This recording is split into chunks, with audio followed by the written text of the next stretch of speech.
Hi, I'm Phil Constantine. This is Travels with Phil. And for the 49th anniversary of the first Apollo moon landing, I thought I'd show you some pictures and videos I have of astronauts I met and worked with. I used to work in Johnson Space Center in Houston at NASA from Apollo 16 through the end of Skylab. That's the real-time computer center where I used to work at, and I was just a lowly computer operator. In fact, I helped run the computers. I was not the primary operator. And so I had the opportunity to meet lots of astronauts, and there's Wally Schirra, one of the original Mercury astronauts. He was real nice, and I also got to meet several of them after I left NASA, and including when I was a TV reporter. That was Scott Carpenter. This is Tom Stafford, and this is Michael Collins, who was one of the three guys on Apollo 11. And then here's Buzz Aldrin, one of the guys, the second guy to step a foot on the moon. He was real fun to talk to. This is Sally Ride. She was America's first female astronaut. I met her when I was working at KUSI TV. Tracy Caldwell, another American astronaut, a little bit later on. Dick Covey, he was he was Capcom when Columbia exploded. He was on a couple of his own missions. I did go out to NASA to see the STS-100. That was a shuttle flight that took off, and that's me out there where the big countdown clock that you see. This is a picture I actually took of the astronauts getting on board the bus, the van that takes them over. This is the actual liftoff, the ignition there, and then the liftoff here of the STS-100. And so let's get to some of the videos I've done. This is Charlie Duke. He was on Apollo 16. I've always thought he's one of the friendliest guys you'll ever meet, and one of the friendliest astronauts, to be sure. But the one thing people may have heard your voice. They may not remember your name, but they've heard your voice. Because when Neil Armstrong landed, you remember what you said? I do. Yeah, that was indelibly ingrained in my mind. After a few seconds after they touched down, Neil said, "Houston, Tranquility Base here. The Eagle has landed." And I responded with such excitement I couldn't even pronounce I said tranquility. And then I corrected myself. Roger, Tranquility. We copy you on the ground. You got a bunch of guys about to turn blue. We're breathing again. I got this from his collection here, so it's transferred hands here. That was a Robbins medallion. It. I do. Yeah, good. Yeah, those are very special, as a matter of fact. Yeah. Special mementos. Yeah. All right. Let me get a closer. Sure. They only flew a certain number of these on each flight, and I got that through an auction. All right, this is Gene Cernan. He flew on Gemini 9A, Apollo 10, and 17.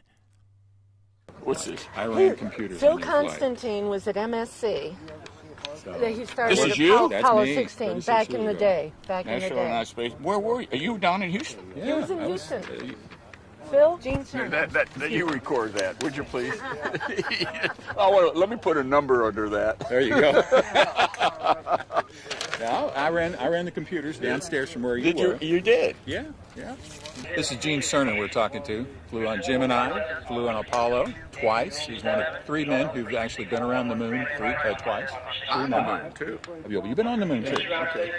The special significance that you have, which you know, is he is the last person to leave the surface of the moon. And that was 38 years ago. Well, a little over 36, but it's far too long.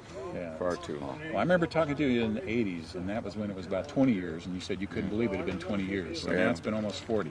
Well, and back we got back, and we flew in December of 72, so in 73 I got on my soapbox down at Kennedy thanking him for everything, and I said, I got tired of being, how's it feel to be the end, the tail of the dog, the last one over the fence? It's not the end, it's just the beginning. I made a statement then. I said, we're not going to go back to the moon by the end of the decade. That was January 73. Right. We'll be on our way to Mars by the turn of the century. My glass has been half empty for 25, 30 years. Well, what would you like to see the next step be? Now, they're talking about going back to the moon. Do you like the plans you've heard? Oh, I'm strongly supportive going back to the moon. I think we ought to use it as a stepping stone to Mars, obviously. And I tell those young kids in 4th and 5th grade, we stood on the shoulders of giants when we reached for the stars. We got to be the shoulders today to give them the same opportunity someone gave me. And they're the ones that will be standing here someday talking to you or your grandson about what it's like to go to Mars. And there's no question. Space Shuttle is the greatest flying machine we've ever designed, built, and flown, but it doesn't go anywhere. Once you've been to the moon, staying home is no longer good enough. All right, the next interview I've got is with Jack Lousma, who was on Skylab and one of the shuttles. We're with Jack Lousma, who flew on Skylab, and you flew on one of the shuttle flights too, one of the very first ones. I did, right after the Skylab flight. It backed up the flight with the Russians. Didn't fly it, but it was one of the most interesting experiences I ever had. Right. It was Iron Curtain days. But then I flew the third test flight Right. of the Columbia, and that was the one that landed at White Sands Missile Range. The only one so far. And why did you land there? Well, you know, we were landing in lake beds in those days because we weren't exactly sure how this was all going to work out. So Primary was Edwards, right? Primary was Edwards with lots of different runways. The runways are 4 or 5 miles long. But about a week before we were going to land, a week before we took off, I guess you might say, Chris Kraft came in down our quarantine trail and says, Jack, the weather's bad in California. It's raining on the lake bed. Can't land there. What would you think about landing at the White Sands Missile Range? The other option is to be the first person to land on that runway at the Cape that's only got 15,000 feet on it. Right. And well, I said, well, I'll tell you what, Chris, we do a lot of practice at White Sands, but there's only one runway, and there aren't many navigational aids and so forth. But if the weather's good, I'm sure we can do it. And he said, well, I can't guarantee the weather, but if you're for it, I'll be for it. And you want to go to White Sands, let's go. So I said, that's it. And the backup one was the hard runway at the Cape. We still wanted to land on a lake bed at that point in time. So that's how it worked out. And when we were going to come back, of course, after 7 days, there was a severe windstorm at White Sands. The guys were flying practice approaches with our shuttle training airplane, couldn't see the runway. So about 30 minutes before we were going to come back, he said, stop, wait, don't. You're going to have an extra day in your world's favorite vacation spot. And we did. And they said, you're going to come back to White Sands tomorrow. And if we can't come back there, you will be coming back to the Cape. So that's how it worked out. We had an 8-day flight instead of a 7. We came to the 8th day in the flight plan, no flight plan, and so we finally had a chance to enjoy being there. We were working real hard after that flight. Now, that's one thing a lot of people don't realize is when you're up there, you don't have a lot of spare time.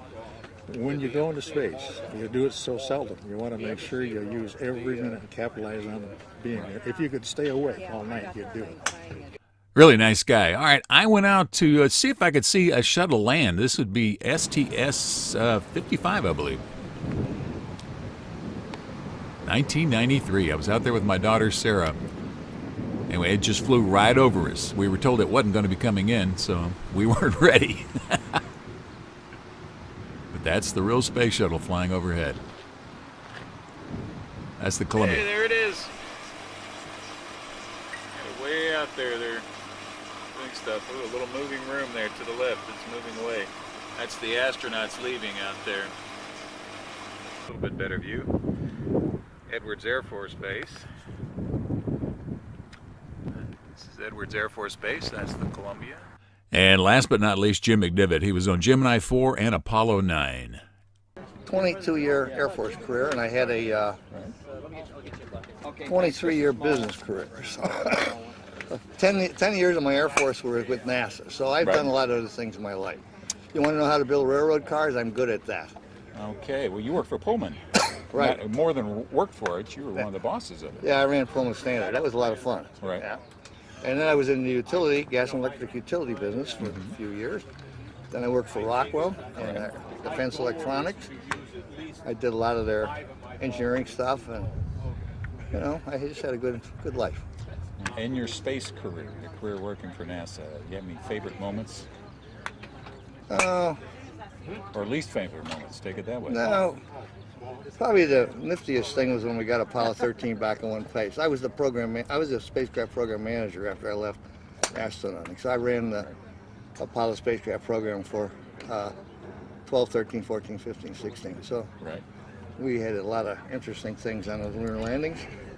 Here, come here. Your ponytail is tucked in. Oh, thank you. You want that ponytail out?